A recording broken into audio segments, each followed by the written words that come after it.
I just got done watching Jurassic World Fallen Kingdom, and we need to talk. Luckily, there is good and bad news. The good news is, after watching this one, we now know which one's the worst Jurassic World movie. And the bad news is, the movie's pretty rough. Now, it starts off fantastic. At least I thought it was so awesome, because we haven't seen anything like this in Jurassic World, Jurassic Park, that Jurassic universe yet. It was so cool, that intro scene. Until then you find out why they're doing it, which then is like, oh no, are we going back to this again?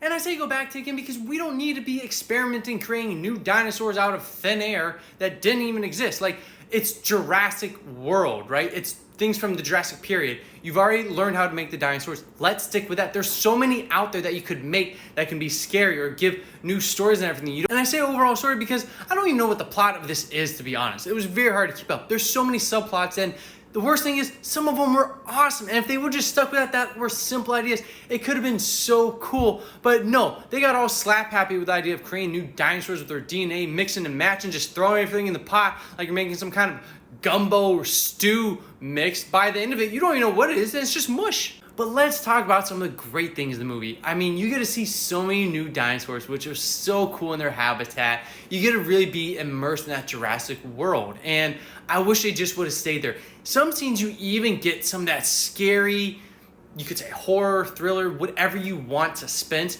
from that first Jurassic Park movie. Not Jurassic World, but that first Jurassic Park movie. It was so cool. But then they initially get away from it as soon as it starts to happen, which was so disappointing. Now, some things I didn't like. For example, a lot of the movie, it was just rough. I mean, one of the characters, I don't even know what he was doing in there. I mean, do they need to write in a screaming character in every Jurassic Park movie they do just to have him scream for some reason? On top of that, part of the story, as soon as they reached it and they reached their goal and this explosion happened, then they just kill off everything, and that just seemed like lazy writing. Let's continue the story. That could have gone to the end of the movie, which would have been so much better. I mean, if we would have made this just a simple rescue mission or something like that because of what's going on, it could have been such a cool movie with such great potential. On top of that, a lot of the ties to the original Jurassic Park movies, they end up killing off, which is like, why would you do that? That could have been a great backstory. So much of it honestly seemed just like they were writing scenes individually thinking, oh, this would be cool, but we don't know how it's all gonna come together. I don't know. But I digress, because this movie has so many subplots, you need a roadmap just to figure out where you're going and remember. A dinosaur ends up crying while another one opens a window, and the best acting ends up coming from a child and a dinosaur.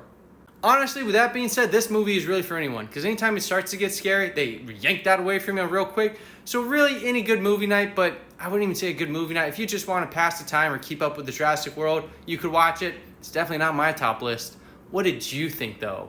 Until the next one.